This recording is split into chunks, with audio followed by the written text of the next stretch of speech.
Selamat pagi, salam sejahtera bagi kita semua. Selamat berjumpa dalam Renungan Harian edisi Selasa 27 Mei 2025. Bacaan firman Tuhan kita hari ini akan menopang kita, karena itu mari kita tunduk kepala, kita berdoa.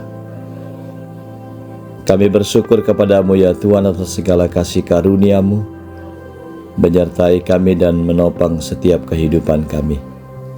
Menteraikan selalu firman-Mu Tuhan, sehingga kami boleh menjalani hidup dalam kasih kehendak-Mu. Biarlah firman-Mu yang akan kami baca dan hendak kami renungkan benar-benar menopang kami semua, di dalam dan demi nama Tuhan kami Yesus Kristus. Amin. Ibu bapak saudara-saudara, bagian firman Tuhan yang akan kita baca pada hari ini 2 Tawarik pasal 15 ayat pertama sampai dengan yang ke-15. Perjanjian dengan Tuhan dibarui oleh Asa. Azaria bin Oded dihinggapi roh Allah. Ia pergi menemui Asa dan berkata kepadanya, "Dengarkanlah aku, Asa serta seluruh Yehuda dan Benyamin.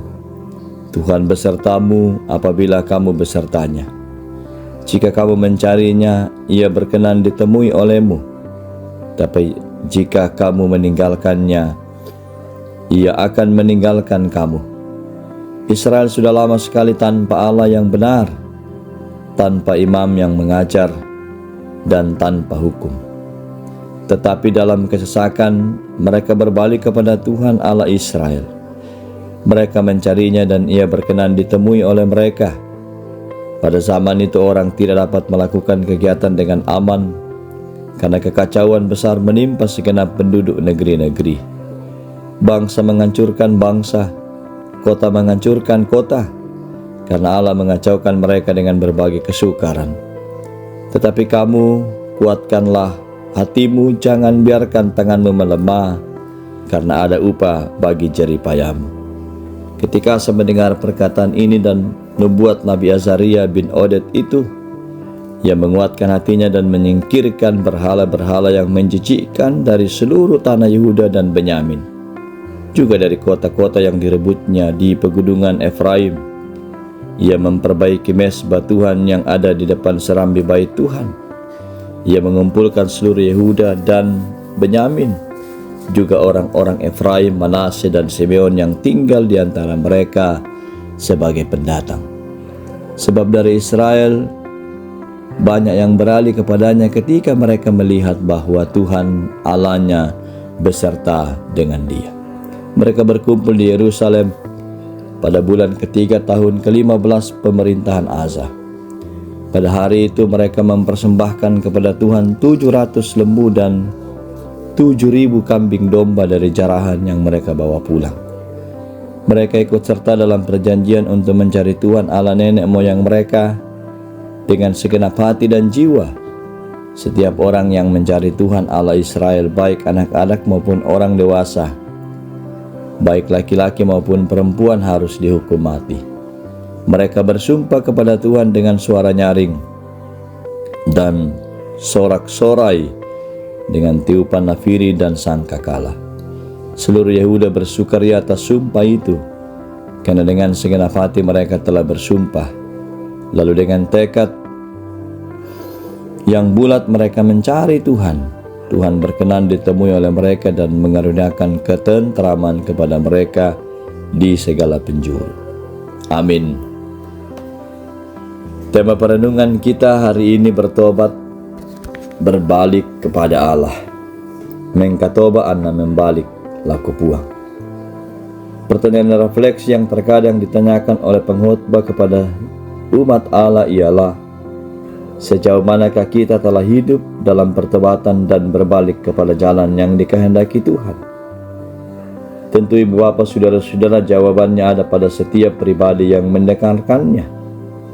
Apakah firman yang setiap saat kita baca dan dengarkan telah mengubahkan hidup kita? Ataukah kita masih hidup dalam kungkungan dosa? Seperti halnya dengan pembacaan kita saat ini, di mana roh Allah datang kepada seorang nabi yang bernama Azaria bin Oded kepada Asa, di mana ia menubuatkan tentang bagaimana kehidupan bangsa Yehuda, suku Benyamin, dan suku-suku yang lainnya yang hidupnya sudah lama jauh daripada Tuhan. Itu artinya bahwa kehidupan pribadi mereka kacau, tidak terkendali, dan kemudian berimbas kepada kekacauan sosial, kekacauan ekonomi, terlebih peribadatan pada saat itu. Ketika Asa mendengarkan nubuatan tersebut, Asa langsung meresponnya dengan baik dan segera menyingkirkan dewa-dewa kejijikan dari seluruh tanah Yehuda dan Benyamin. Kemudian ia juga membarui mezbah Tuhan yang ada di depan balai suci itu. Sekalipun kehidupan mereka telah jauh daripada Tuhan, namun kasih karunia Tuhan senantiasa ada untuk mereka yang mau bertobat dan mau berbalik kepada Tuhan. Seperti dalam ayat 2 pembacaan kita, ia pergi menemui Asa dan berkata kepadanya, "Dengarkanlah aku." Bahkan dari respon perubahan dan pertobatan itu, mereka pun bersumpah untuk setia kepada Tuhan dan mencari Tuhan, karena ada janji Tuhan kepada mereka, yaitu keamanan dan berkat bagi Tuhan, bagi mereka yang hidup sesuai dengan kehendak Allah. Ibu bapa, saudara-saudara, banyak hal yang telah menjauhkan kita daripada Tuhan. Kita merenungkannya bersama. Namun ketika kita ingin hidup berbalik dan bertobat serta hidup dalam kehendak-Nya, maka janji keamanan dan berkat akan diberikan kepada setia kepada Allah. Amin firman Tuhan. Kita berdoa. Syukur dan kemuliaan kami persembahkan kepadamu, Allah yang penuh kasih, terus menuntun kami anak-anak-Nya. Biarlah Tuhan kami selalu merenungkan semua perjalanan kehidupan kami, sehingga benar-benar kami dimampukan untuk selalu menjalani hidup di dalam kasih dan otoritas Allah sendiri. Berkati seluruh aktivitas kami hari ini, sehingga hari ini kami dapat lalui di dalam kasih dan pertolongan Tuhan. Terima kasih Bapa. Seluruh kehidupan kami serahkan kepadamu. Di dalam dan demi nama Tuhan Yesus Kristus, kami mengucap syukur. Amin. Demikian saudara-saudara renungan harian kita pada hari ini dari Pusat Pelayanan Gereja Toraja Jemaat Satria Kasih, menyampaikan selamat beraktivitas. Tuhan memberkati. Shalom.